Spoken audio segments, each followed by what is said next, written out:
صلاح الدین ایوبی اپنے کمرے میں بیٹھا علی بن سفیان سے رپورٹ لے رہا تھا۔ اس کے 2 نائب بھی موجود تھے۔ یہ رپورٹیں کچھ اچھی نہیں تھیں۔ علی بن سفیان نے بغاوت کے خدشے کا اظہار کیا تھا جس پر غور ہو رہا تھا۔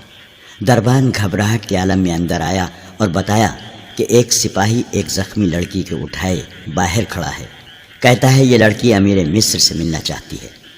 یہ سنتے ہی علی بن سفیان کمان سے نکلے ہوئے تیر کی طرح کمرے سے نکل گیا۔ اس کے پیچھے صلاح الدین ایوبی دوڑ پڑا۔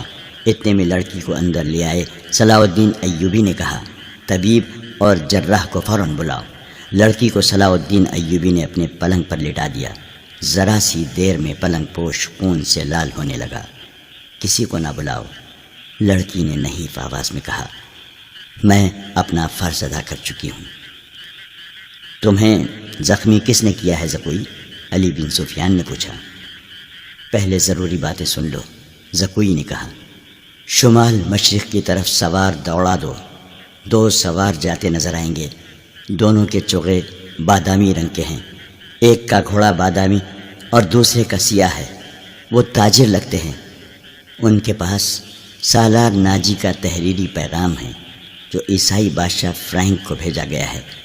ناجی کی یہ سوڈانی فوج بغاوت کرے گی۔ مجھے اور کچھ بھی نہیں معلوم۔ تمہاری سلطنت سخت خطرے میں ہے۔ ان 2 سواروں کو راستے میں پکڑ لو، تفصیل ان کے پاس ہے۔ بولتے بولتے زکوئی کو غشی آنے لگی۔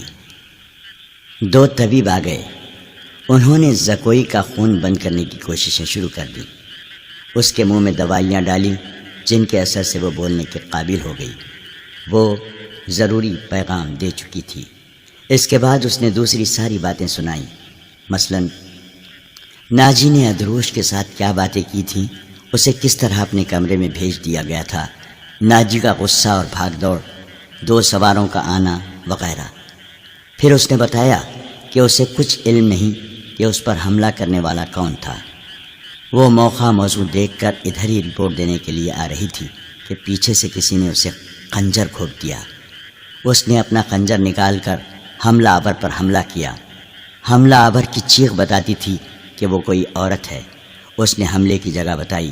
اسی وقت اس جگہ آدمی دوڑا دیے گئے۔ زکوئی نے کہا تھا کہ وہ زندہ نہیں ہو سکتی۔ اس کے خنجر اس کے سینے اور پیٹ میں لگے تھے۔